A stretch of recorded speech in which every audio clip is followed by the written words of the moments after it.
Let me bring this to life with a personal story, one that might sound familiar.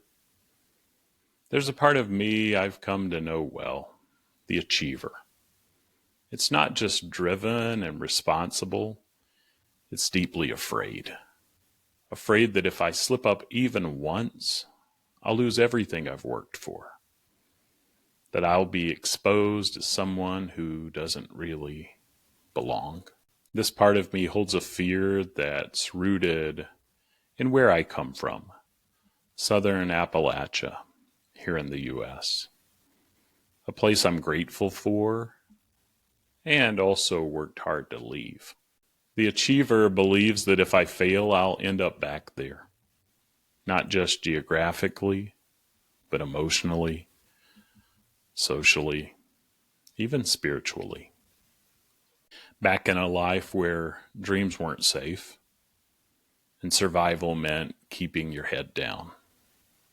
It whispers, if you make one mistake, they'll find out you're not cut out for this world, that you never really belonged in it to begin with. And so it pushes, it demands perfection, constant proving, no room for rest. In the past, that part ran the show.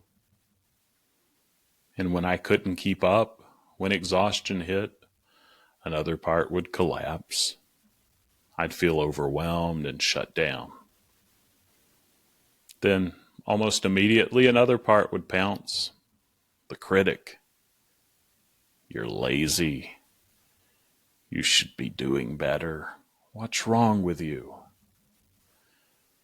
Before I knew I had parts, I thought this was just who I was. Inconsistent, unreliable, not enough. But IFS taught me something different. I started to get curious. What if the achiever is trying to protect me from shame and invisibility? What if the exhausted part is just waving a red flag? What if the critic, and all of these parts are younger? What if the critic believes harshness is the only way to survive? And something began to shift. I stopped trying to silence them and started listening. Now I might say, thank you, achiever, for trying to protect me. I know you carry a heavy burden. I hear you, exhausted one. You deserve rest. Critic, I see that you're scared too. But I'm leading now. You're not alone.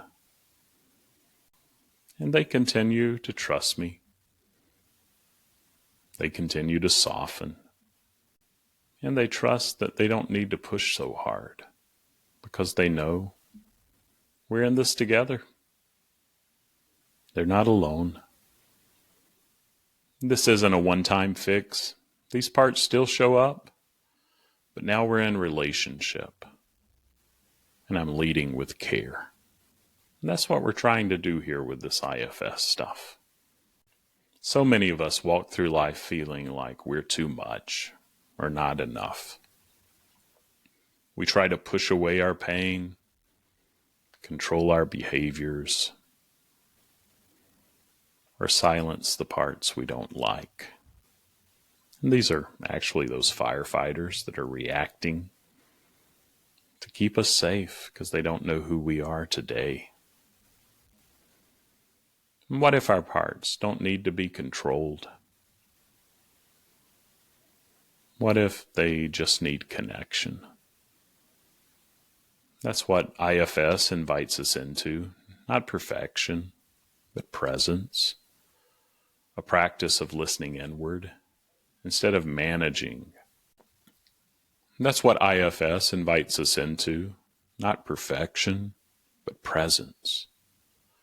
A practice of listening inward instead of managing over or shutting down. So wherever you are on your journey, Whether you're overwhelmed by your parts or just beginning to notice them, know this. IFS offers a compassionate, curious, and deeply human way to relate to yourself. You don't need to fight your parts. You can welcome them, listen to them, build trust with them. Because every part of you is worthy of care. You don't necessarily need a therapist or a coach to begin, though those are wonderful companions.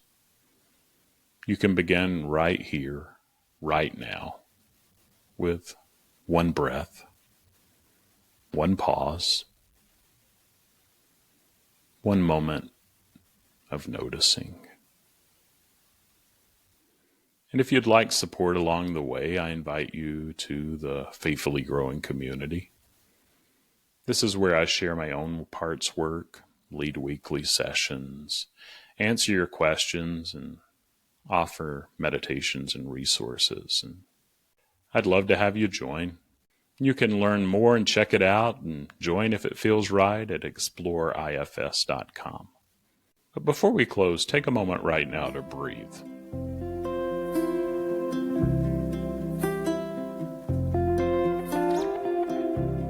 Can you notice one part that's been active lately? And just say hello. Thank it for trying to help. Let it know, I'm here. I want to get to know you. That's where the healing begins.